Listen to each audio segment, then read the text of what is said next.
Pure silence is a state of no thing, an eternal void of infinite potential. And through the power of focused intention, this vast sea of emptiness is sent into motion. Hindu mythology describes this initial movement as a subtle sound vibration from which all shapes and forms are manifested in the material world. Western monotheism operates on the same principle as told in the first 3 lines of the Old Testament. Cymatics, chemotropic laser scrying, and acoustic weaponry are just a few modern representations of this ancient understanding that sound generates geometric form and profoundly affects the structure of matter.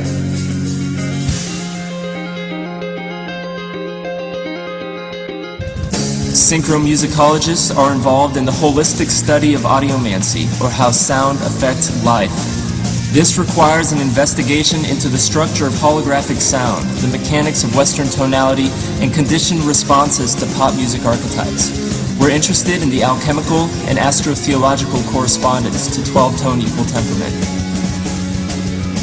We believe it is within the power of every human individual to cultivate psychic vision through the pineal gland or third eye.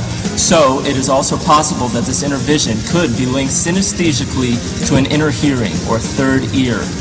The third ear does not have a localized gland and has thus been overlooked by modern science. Yet we know, from experience, that heavenly music of the soul is available to those who have ears to hear it.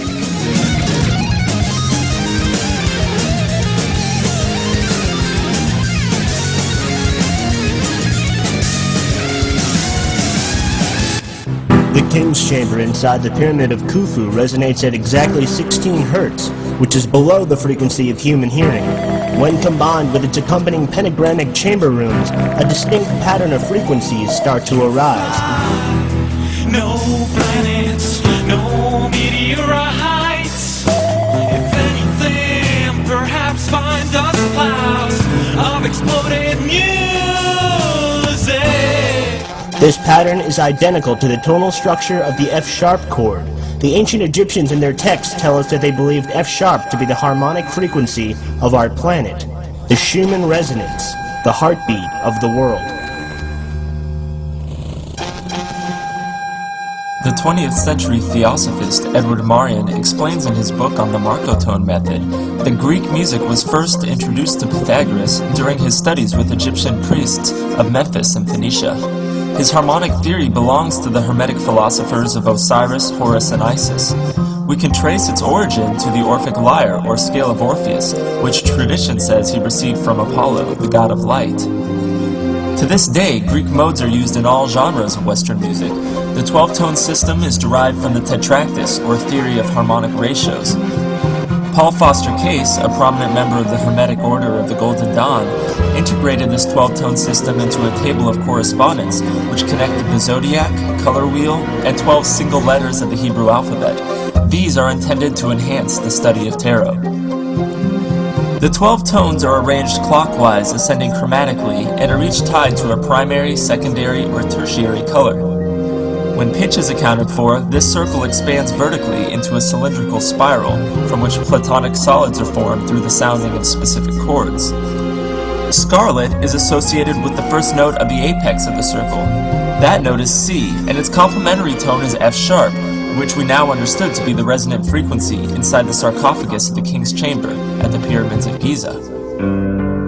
Music is undoubtedly a language system, and that language can be best seen as shapes. More accurately, shapes fitting into other shapes like pieces of a puzzle, as seen in this example from Tetris. Is not man's truest expression in song? Are not all the sums of all the universes qualified by the power of their chantings? The great breath, source of all vibration, as motion in waves of sound or light, embodies all things in the cosmos. There is strong evidence that dolphins are able to see with sound, much like humans use ultrasound to see an unborn child in the womb. They have evolved an ability to translate dimensional information from their echolocation sonic beam.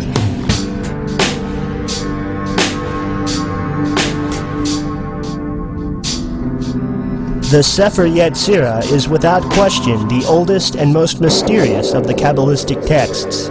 It seems to create the mystical cube of space, as each of the 22 keys of the tarot, and thus each of the 22 letters of the Hebrew alphabet, are associated with its design. To Plato, this simple shape represented the element of earth.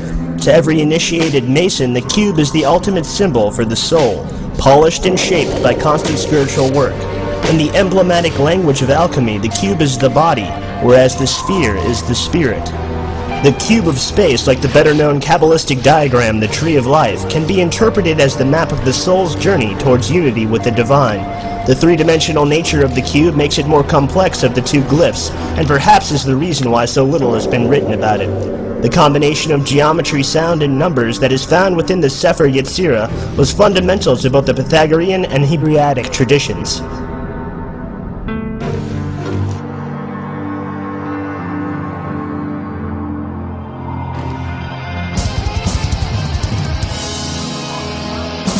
The word Lord translates to Hebrew as Baal, and Michael Tessarian has pointed out that this is where we get the idea of a bell.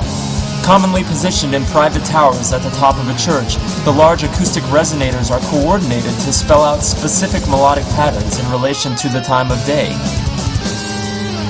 The shape of a church bell represents the endpoint at which the creative essence of man emerges from his body to impregnate the feminine matrix with new information.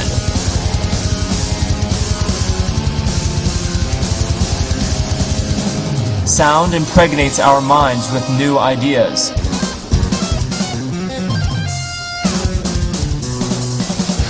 Monotheistic music is synonymous with the term Western music in that they are both forms of solar worship.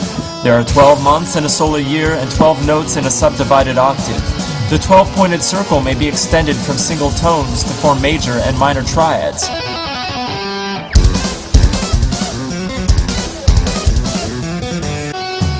There are 24 hours in a day divided into day and night. Thus we see that music is directly related to time. As any techno-cultural aficionado will enthusiastically tell you, the 21st century is the century of convergence. There are prophecies abound that this synthesis of communicative modes and cross-pollination of technological functionality is merely a stepping stone towards realizing some kind of fully integrated Übermensch. Eventually, our ability to communicate with and comprehend each other will accelerate to the point where humans morph into sophisticated telepaths.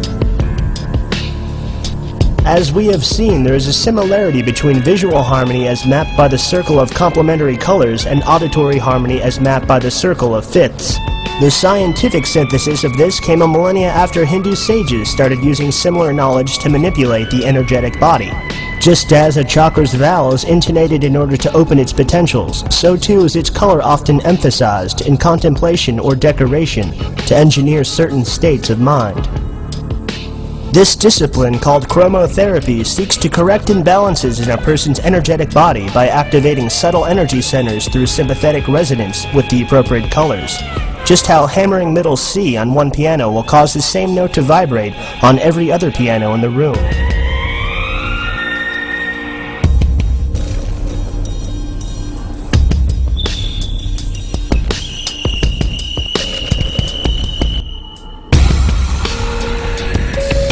Aesthetically represented as a cosmic spiderweb, the cymatic form of the octagon as shown in synchromistic research is strongly correlated both architecturally and spiritually to the Stargate.